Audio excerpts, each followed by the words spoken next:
আজ শিবরাত্রি। আজকের দিনে এই কাজগুলো অবশ্যই করুন। এই কাজগুলো যদি আপনি আজকের দিনে করেন তাহলেই মিলবে মহাদেবের কৃপা। কি কাজ করতে হবে আজকে যদি না জেনে থাকেন তাহলে আজকের সম্পূর্ণ ভিডিওটা ধৈর্য সহকারে দেখার অনুরোধ রইল।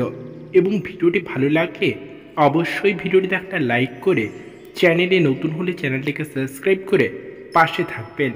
এবং কমেন্টে অবশ্যই হর হর মহাদেব লিখতে ভুলবেন না। এবং বন্ধু বা আত্মীয়দের সাথে ভিডিওটা প্রচুর পরিমাণে শেয়ার করুন। তো চলুন বেশি কথা বাড়াবো না, সরাসরি জেনে নেব যে আজকে শিবরাত্রির দিন কি কি কাজ করা উচিত এবং কি কাজ করলে মহাদেবের কৃপা লাভ করা যায়। শুক্রবার মহাশিবরাত্রি। হিন্দু ধর্মাবলম্বীর কাছে এই ধর্মীয় উৎসবের মাহাত্ম্য অত্যন্ত গুরুত্বপূর্ণ। জানেন কি, এদিন কয়েকটি কাজ করলে ভগবান শিবের আশীর্বাদে জীবন হয়ে ওঠে সুখ সমৃদ্ধিতে পরিপূর্ণ। আজকের দিনে উপবাস করাটা অত্যন্ত শুভ। যিনি উপবাস করছেন তিনি দুধ, ফল ইত্যাদি খেতে পারেন, কিন্তু সেই সব খেতে হবে সূর্যাস্তের আগে।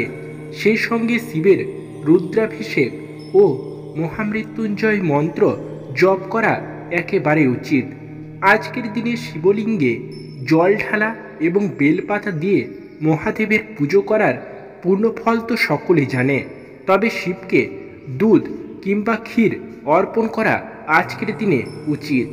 পুজোর সময় পূজারীকে ওম নমঃ শিবায় মন্ত্রটি জপ করতে হবে। 4 প্রহর ধরে শিবলিঙ্গের পুজো হয়। প্রথম প্রহরে জল দিয়ে, দ্বিতীয় প্রহরে দই দিয়ে, তৃতীয় প্রহরে ঘি এবং চতুর্থ প্রহরে মধু দিয়ে শিবলিঙ্গের অভিষেক করতে হয়। মহাদেবের পুজোয় কি কি অবশ্যই ব্যবহার করা উচিত আসুন এবার সেটাই জেনে নেওয়া যাক। বলা হয়েছে অপরাজিতা ফুল, ধুতরা ফুল, আকন্দ ফুল ইত্যাদি এবং বেলপাতা অবশ্যই মহাদেবের পুজোয় নিবেদন করা উচিত। পুজো শেষ হওয়ার পর মহাদেবের 108টি নাম জপ করতে হয়। রাত্রি জেগে শিবের নাম জপ করলে তার ফল হয় অত্যন্ত শুভ। কথিত রয়েছে শিবরাত্রির দিন গঙ্গায় ডুব দিলেও সমস্ত পাপ ধুয়ে যায়।